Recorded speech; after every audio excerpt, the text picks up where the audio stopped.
పార్లమెంట్లో తిరుగులేని ఆధిక్యత ఉంది, తిరుగులేని నాయకునిగా, అంటే ప్రపంచ నాయకుడిగా చెప్తున్నారు మీరు. అసలు మోడీని ఇంకా దేశ నాయకుడు కూడా కాదు. అలాంటిది కొంత ఎదురు దెబ్బ తగిలినట్టుగా అనిపిస్తుంది సార్. కళ్యాణ్ గారు ఈ పదాల కనికట్టుతోటి కొంత ప్రజల్ని కన్ఫ్యూజ్ చేసేటువంటి ప్రయత్నం జరుగుతూ ఉంది. మాకు 300 ఎంపీలు వచ్చారు, ఆల్రెడీ మా సీట్లు మాకుండానే ఉన్నాయి. ఇంకా ఏడెదురు దెబ్బ తాకింది? ప్రతిపక్షానికి ఉన్న 230 ప్రతిపక్షానికి ఉన్నాయి. అక్కడ ఏం మారింది? గణాంకాలు ఏం మారలేదు. బట్ 131వ రాజ్యాంగ సవరణ ఆమోదం పొందాలంటే 2/3 మెజారిటీ కావాలి.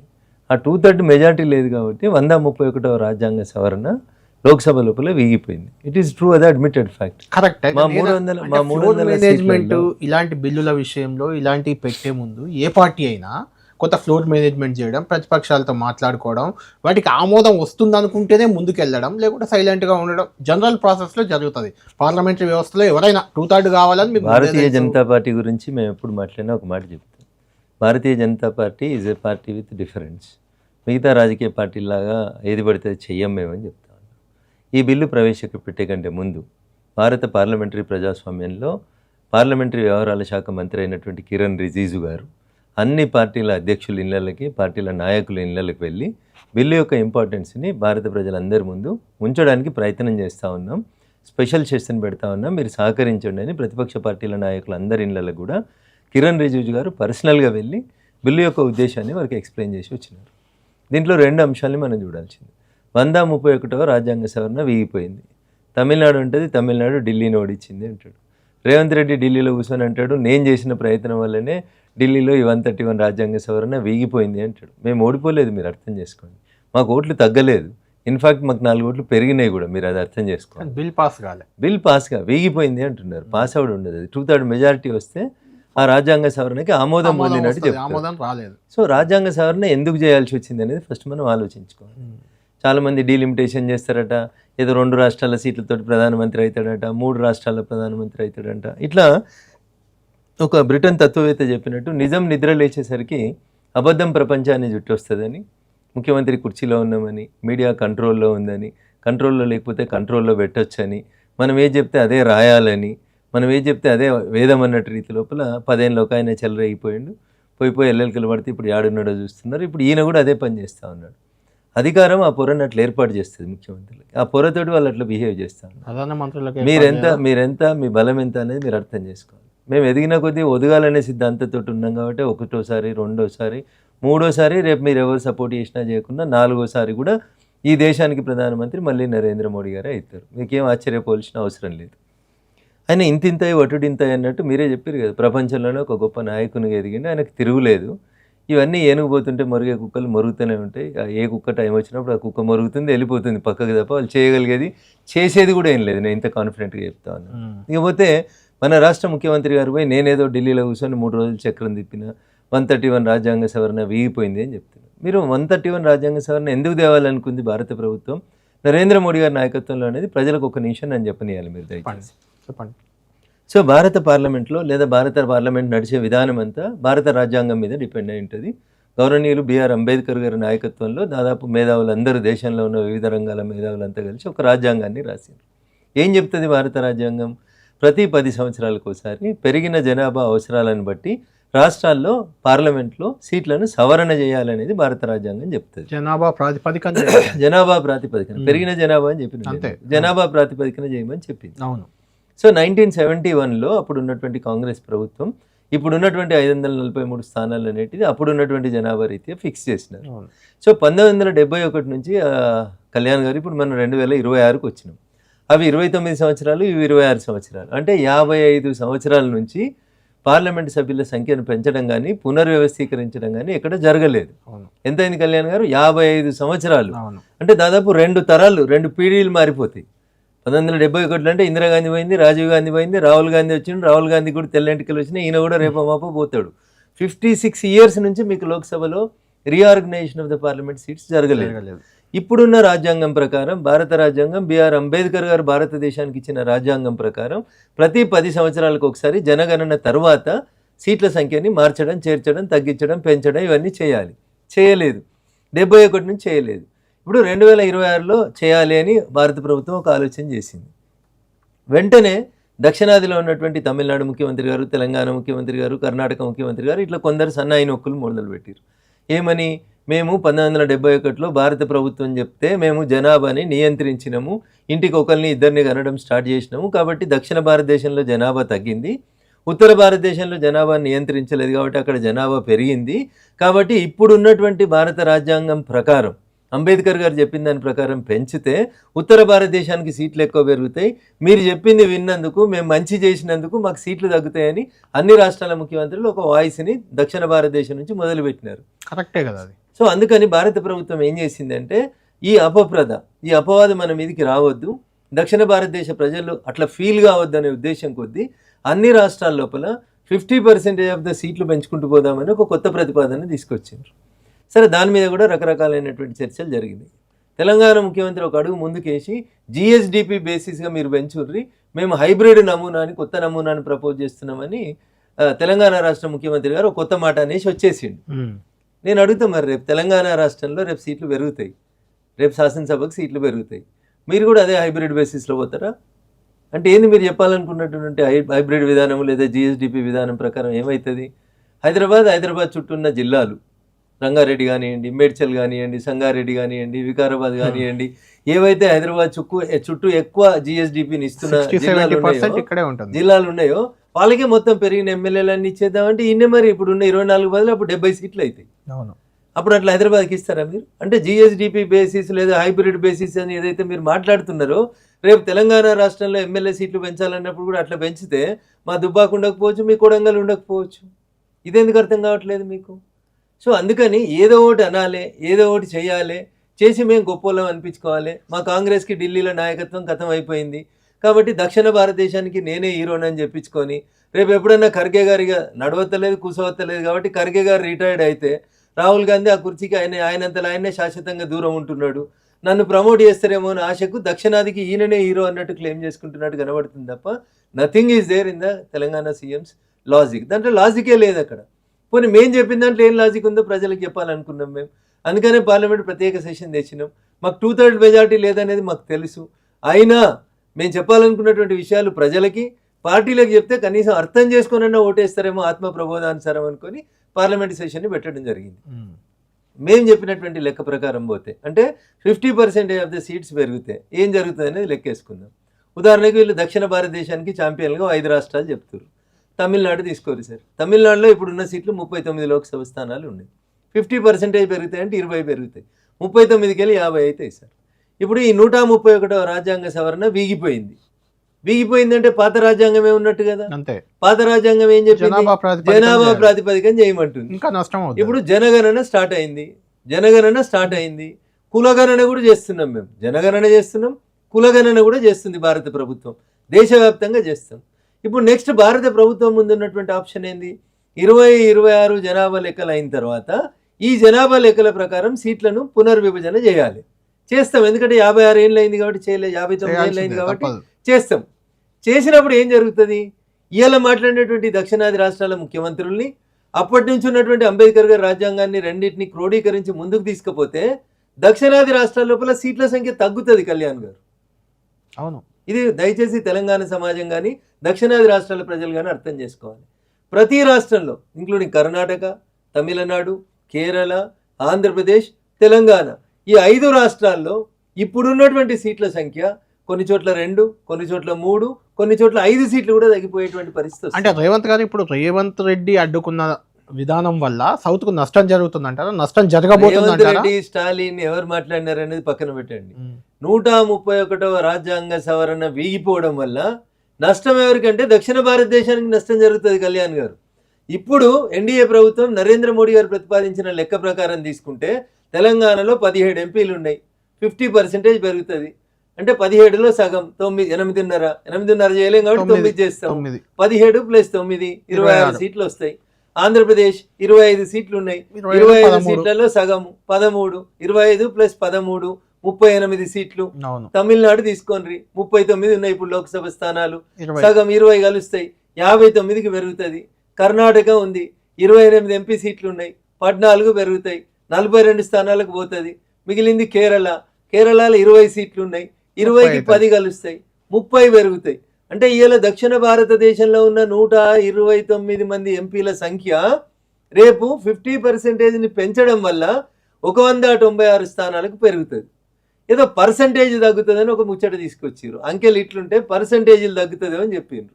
129 మొత్తం 543లో లెక్కేస్తే కొంచెం పాయింట్ డెసిమల్ సీటు అటు 24% వస్తుంది కళ్యాణ్ గారు.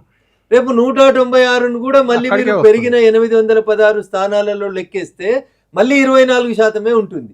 ఎక్కడా తగ్గట్లేదు, పెరగట్లేదు. కాబట్టి ఈ లెక్కలు చెప్పి ప్రజల్ని, కామన్ మ్యాన్ని మీరు కన్ఫ్యూజ్ చేస్తూ ఉన్నారు. మీ తాత పుట్టినప్పుడు ఇండియన్ టాయిలెట్స్ వాడినరు. 56 ఏళ్ళైంది, మీ తాత తరం అయిపోయింది, మీ నాన్న తరం అయింది, ఇప్పుడు మీ తరం, మీ పిల్లల తరం వచ్చింది.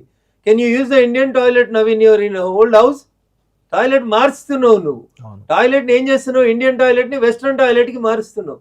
మారిన కాలానికి అనుగుణంగా, పెరిగిన జనాభాకు అనుగుణంగా, దీన్ని సైన్స్ టీచర్గా చెప్పమంటే డార్వినిజం అని చెప్తారు. డార్విన్ ఏం చెప్తాడంటే struggle for existence, survival of the fittest. మారిన కాలానికి అనుగుణంగా మీరు మారితే మీరు జిరాఫీ లాగా బతుకుతారు. మారిన కాలానికి అనుగుణంగా మీరు మారకపోతే రాక్షస బలులు, డైనోసారస్ లాగా అంతరించిపోతారు. ఇంగ్లీష్ సినిమాలో చూపించినట్టు పిల్లలకు చూపెట్టాల్సి వస్తుంది. అంటే చివరికి ఒక్క మాట చెప్పి ఈ డిస్కషన్ ముగిస్తాను. దక్షిణ భారతదేశంతో సంబంధం లేదు. ఉత్తర భారతదేశంలో ఉన్న 4 రాష్ట్రాలు గెలిస్తే ప్రధానమంత్రి అయిపోతాడు, మాకు అన్యాయం జరుగుతుంది అని కొంతమంది మాట్లాడుతున్నారు మేధావులు. ఉత్తరప్రదేశ్ అన్నిటికంటే పెద్ద రాష్ట్రం ఈ దేశంలో. అమెరికా జనాభా ఎంత ఉంటుందో ఉత్తరప్రదేశ్ జనాభా అంత ఉంటుంది కళ్యాణ్ గారు. దాదాపు 24 అని కొందరు అంటారు, 29 అని కొందరు అంటారు, 30 అని కొందరు అంటారు. ఇప్పుడు లెక్కలు అయితే తెలుస్తుంది మనకి. నా అప్రాక్సిమేట్ అంచనా ప్రకారం అమెరికా జనాభా 30 కోట్లే, ఉత్తరప్రదేశ్ జనాభా కూడా 30 కోట్లే. సార్, ఉత్తరప్రదేశ్లో 80 సీట్లు ఉన్నాయి ఇప్పుడు లోక్సభ స్థానాలు. మేం ఫిక్స్ చేయలేదు. 1971లో ఫిక్స్ అయింది. 1971లో జనాభా లెక్కల ప్రకారం, రాజ్యాంగ నిబంధనల ప్రకారం అప్పుడు ఫిక్స్ చేసినటువంటి పార్టీ అప్పుడు అధికారంలో ఉన్న కాంగ్రెస్ పార్టీ. మరి ఆ రోజు ఉత్తర భారతదేశానికి ఎక్కువ సీట్లు పోతున్నాయి, దక్షిణ భారతదేశానికి 24% సీట్లే వస్తాయని ఎందుకు కాంగ్రెస్ మాట్లాడలేకపోయింది? పోనీ ఇప్పుడు మేము మాట్లాడదామని అనుకుంటున్నాం. కానీ మీ ఆరోపణలన్నీ సత్యదూరమే ఉన్నాయి కదా. మేము మళ్ళీ అదే 24%ని అట్లే కంటిన్యూ చేస్తున్నాం కదా కళ్యాణ్ గారు. 80, 120 అయింది. ఉదాహరణకి రేపు 816 లోక్సభ సీట్లు అయినాయి అనుకోండి కళ్యాణ్ గారు. 816లో లోక్సభలో సింపుల్ మెజార్టీ రావాలంటే మీకు 409 సీట్లు కావాలి. ఉత్తరప్రదేశ్లో 80, 120 అవుతుంది. ఏ 4 రాష్ట్రాలు కలిస్తే ప్రధానమంత్రి అవుతారు చెప్పుండ్రి? ఏ రాష్ట్రంలో కూడా 100 ఎంపీలు లేరు. ఇక ఒక ఉత్తరప్రదేశ్లోనే ఉన్నారు 80. మిగతా ఎవరికి 42, 43 కంటే ఎక్కువ ఎంపీలు లేరు. మళ్ళీ అదే 10 రాష్ట్రాలు కలిస్తే కానీ ప్రధానమంత్రిగా అన్నటువంటి పరిస్థితి ఉంటుంది. మరి అట్లంటే పివి నరసింహరావు గారు ప్రధానమంత్రి ఎట్లయిరు దక్షిణ భారతదేశానికి వెళ్ళిపోయి? ఒక మైనారిటీ ప్రభుత్వానికి ప్రధానమంత్రి అయినరు కదా. That all depends upon the interest of the party. అది కాంగ్రెస్ పార్టీ చేసింది, రేపు బీజేపీ కూడా చేస్తుండొచ్చు అవకాశం వచ్చినప్పుడు దక్షిణ భారతదేశం నుంచి ప్రధానమంత్రిని. కాబట్టి దక్షిణం ఉత్తరం అనేటువంటి ఈ పంచాయతీలు తీసుకొచ్చి 131వ రాజ్యాంగ సవరణను వీగిపోయేటట్టు చేయడం వల్ల నేను అంటున్నా, రేపు భారత ప్రభుత్వం భారత రాజ్యాంగంలో రాజ్యాంగ సవరణ చేయాలంటే 2/3 మెజార్టీ కావాలి కదా, మనకెందుకు పంచాయతీ, ప్రతిపక్షాలు ఒప్పుకుంటలేవు కదా, అంబేద్కర్ గారు చెప్పిన రాజ్యాంగం ప్రకారం జనాభా ప్రాతిపదికన ప్రకారం పోదామన్నారు అనుకోండి. ఇలా 17 ఎంపీలు ఉన్నటువంటి తెలంగాణలో రేపు 14 ఎంపీలే అవుతారు. 25 ఎంపీలు ఉన్న ఆంధ్రప్రదేశ్లో 22 అవుతారు. 42 ఎంపీలు ఉన్న వెస్ట్ బెంగాల్లో 38కే అవుతారు. తగ్గుతాయి ఇంకా. మరి ఎవరు బాధ్యులు అవుతారు? రేవంత్ రెడ్డి గారు బాధ్యులు కాదా? స్టాలిన్ గారు బాధ్యులు కాదా? అంటే మీరు ఏం చేయదలుచుకున్నారు? నరేంద్ర మోడీ గారు ఎస్ అంటే మనం నో అనాలి. ఇది ప్రతిపక్షాల ఆలోచన. ఇంత దారుణంగా ఉంటే ఎట్లుంటుంది? You have been elected since so many times. 4 సార్లు, 5 సార్లు, 6 సార్లు గెలిచిరు ఒక్కొక్కరు. ఇంటలెక్చువల్స్ మీ ముందు పెట్టి డిబేట్ జరిగిన తర్వాత అమిత్ షా గారు ఒక దశలో ఏమన్నారు? బిల్లు ఓటింగ్ కంటే ముందు కేసీ వేణుగోపాల్ గారు అడిగిండ్రు ఏమని, మీరు చెప్తున్న ఈ నెంబర్లని మేము నమ్మము, మీరు ఈ నెంబర్లన్నింటినీ, అంటే ఉదాహరణకి కేరళలో 20 ఉన్నాయి, కేరళలో 30 లోక్సభ స్థానాలు అని రాసి తీసుకొస్తే మేము అంగీకరిస్తాము అన్నారు. దెన్ అమిత్ షా గారు ఒక అడుగు వెనక్కి జరిగి ఏమన్నారో తెలుసా? ఎస్, రాజ్యాంగ సవరణ బిల్లులో ఈ దక్షిణాది రాష్ట్రాలు మొత్తం దేశం మొత్తంలో ఏ రాష్ట్రంలో ఎన్ని లోక్సభ స్థానాలు పెరుగుతున్నాయి మేము తీసుకొని వస్తాం, 1 గంట సేపు సభను వాయిదా వేయండి అని చెప్పిండ్రు. ఒప్పుకోలే. ఆగమాగమైన మేము ఒప్పుకుంటామని అనుకోలే ప్రతిపక్షాలు. కానీ రఘునందన్ గారు, మీరంటే ఆ పార్లమెంట్లో ఆ చర్చలో మీరు ఉన్నారు కాబట్టి అడుగుతున్నాను. సరే, సౌత్కు నష్టం జరుగుతుందని సౌత్ నుంచి అడ్డుకున్నారే అని అనుకుందాం ఇండియా కూటమిలో వాళ్ళు. ఎందుకు నార్త్కు లాభమే కదా, వాళ్ళు కూడా ఎందుకు అడ్డుకున్నారు? పార్టీ గైడ్ లైన్స్ ప్రకారం పార్టీ విప్ ప్రకారం ఓటేసారు. అవును. అందుకనే నరేంద్ర మోడీ గారు ఆత్మ ప్రబోధానుసారం ఓటేయండి, ఈ దేశ ప్రజాస్వామ్యాన్ని రక్షించండి అని పిలిపించిండ్రు. ఈ 131 రాజ్యాంగ సవరణ నాట్ ఓన్లీ డీలిమిటేషన్ సీట్ల పెంపుకు సంబంధించిందే కాదు, రేపు మహిళా రిజర్వేషన్ చాలా మంది ఇలా ముందుకొచ్చి 543 సీట్లలో 33% పెట్టుండ్రి అని అరిచిండ్రు. రేపు పెడతాం కళ్యాణ్ గారు, దానికి మాకు సింపుల్ మెజారిటీ చాలు, మాకు రాజ్యాంగ సవరణ అక్కర్లేదు. రేపు సింపుల్ మెజారిటీలో పెట్టేస్తాం. రేపు మళ్ళీ అదే నార్త్ వాళ్ళందరూ అపోజ్ చేస్తారు. ఇంతకుముందు 2009లో అనుకుంటా, ఇఫ్ ఐఎమ్ నాట్ రాంగ్, ఈ మహిళా సాధికారికత బిల్లుని యూపీఏ 1 or 2లోనే ఉన్నప్పుడు ప్రవేశపెడితే రాజ్యసభలో పాస్ అయిన తర్వాత యూపీఏలో భాగస్వామి ములాయం సింగ్ యాదవ్ గారు, లల్లు ప్రసాద్ యాదవ్ గారు, ఆ 2 పార్టీలకు సంబంధించిన ఎంపీలే ఆ బిల్లుని చింపి అవతల వారేసిపోయినరు. అపోజిషన్ అపోజ్ చేయలేదు, బీజేపీ సపోర్ట్ చేసింది, కానీ యూపీఏ భాగస్వామ్య పక్షాలే ఆ రోజు అపోజ్ చేసిపోయినారు. This is the difference. మేము దీన్ని మహిళా సమాఖ్యకి, మహిళా సాధికారికతకి మేము ఎక్కడ ముడిపెట్టట్లేదు.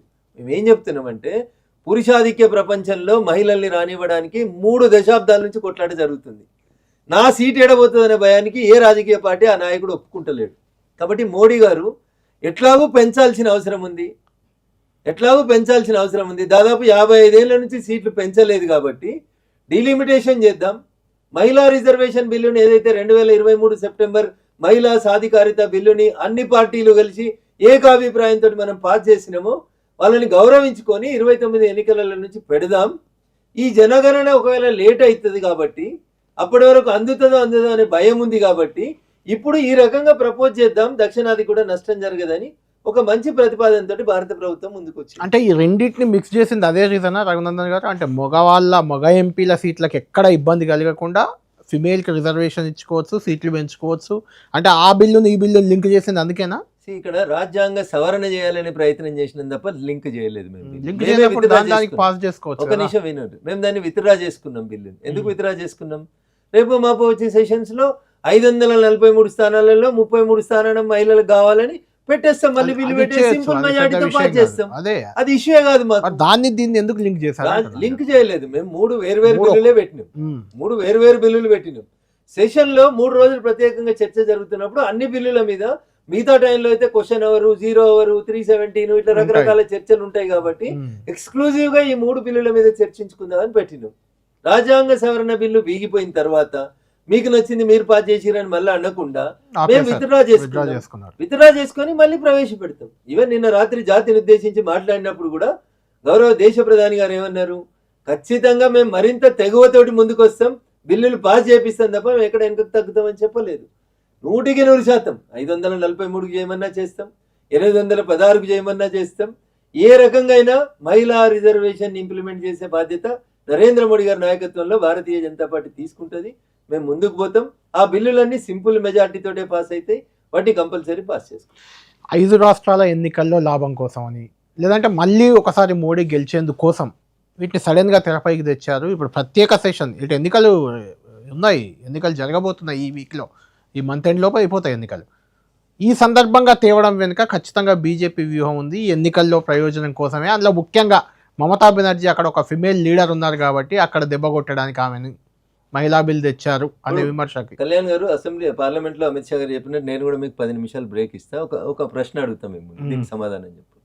2004 నుంచి 2014 యూపీఏ 1, యూపీఏ 2, లేదా మేము అధికారంలోకి వచ్చినాక 2014 నుంచి 2024 దాకా అన్న, 2005, 2006, 2007, 2008 తీసుకోరు, లేదు 2015 మేము వచ్చిన తర్వాత, 2016 అంటే నరేంద్ర మోడీ గారు వచ్చిన తర్వాత, 2017, 2018 ఏ సంవత్సరంలో ఈ దేశంలో రాష్ట్రాల శాసనసభకు ఎన్నికలు జరగని సంవత్సరం ఏదైనా ఉంటే మీరు నాకు చెప్పండి. Kindly take break for 10 minutes and search your intelligence and your back office. ఖచ్చితంగా జరుగుతూనే ఉంటాయి. ఈ దేశంలో 2004లో మన్మోహన్ సింగ్ గారు ప్రధానమంత్రి అయితే 2005లో 5 రాష్ట్రాలకు ఎన్నికలైనాయి, 2006లో 4 రాష్ట్రాలకు అయినాయి, 2007లో 3 రాష్ట్రాలకు అవుతాయి. 28 రాష్ట్రాలని మీరు జమిలీ ఎన్నికల్ని 1967లో నాశనం పట్టించి రాష్ట్రపతి పాలనతోటి ఇవాళ ఎవరైతే మీ తోకబట్టుకొని ఊరేగుతున్న ప్రజల చేత ఎన్నుకోబడిన కమ్యూనిస్టు పార్టీ పాలనని కేరళలో 1967 తర్వాత ఈ దేశ తొలి ప్రధాని జవహర్లాల్ నెహ్రూ గారు రద్దు చేసిన కాడ మొదలు పెడితే జమిలీ ఎన్నికలు లేకుండా చేసిరు మీరు ఈ దేశానికి. 52 భారతదేశ రాజ్యాంగం అమల్లోకి వచ్చిన 1950 తర్వాత ఈ దేశానికి జరిగిన మొదటి సార్వత్రిక ఎన్నికలు జమిలీ ఎన్నికలు రాష్ట్రాలకి పార్లమెంట్కి జరిగినాయి. 57 రెండోసారి జరిగినటువంటి సార్వత్రిక ఎన్నికలు జమిలీ ఎన్నికలు. మూడోసారి 1962 మూడోసారి జమిలీ ఎన్నికలు. 1967 నాలుగోసారి జమిలీ ఎన్నికలు.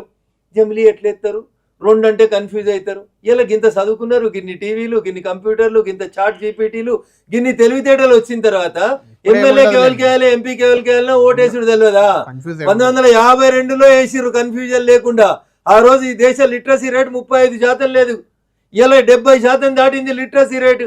90 ఏళ్ళ ముసలా వచ్చి ఓటేస్తుంది సర్పంచ్కి ఎవరికి వేయాలి, పంచాయతీ వార్డు మెంబర్కి ఎవరికి వేయాలి అనేది. ఇవాళ జమిలీ పెడతామంటే మీకు ఇబ్బంది అవుతుంది. ఎందుకు? మోడీ గారు ప్రపోజ్ చేస్తారు కాబట్టి మోడీ గారికి పేరు వస్తుంది. అందుకని ఇప్పుడు ఎన్నికలు అవుతున్నాయి. కేరళ అయిపోయినాయి, అస్సాం అయిపోయింది, పాండిచేరి అయిపోయింది, పశ్చిమ బెంగాల్ తమిళనాడు ఉంది. ఇప్పుడు పెడితే ఇట్లా అన్నారు.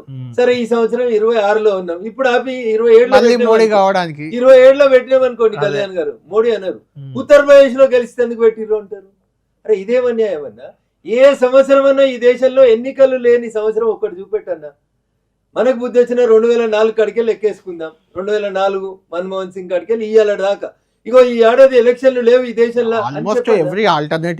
ఖచ్చితంగా ఉంటూనే ఉన్నాయి. నువ్వు ఇయ్యాల పెడితే వెస్ట్ బెంగాల్ గెలిస్తే ఎందుకంటున్నావు? రేపు పెట్టినావు అనుకో వచ్చే సంవత్సరం ఉత్తరప్రదేశ్ లో గెలిస్తే ఎందుకంటావు? 28లో పెట్టినావు అనుకో 29లో మోడీ గెలిస్తే.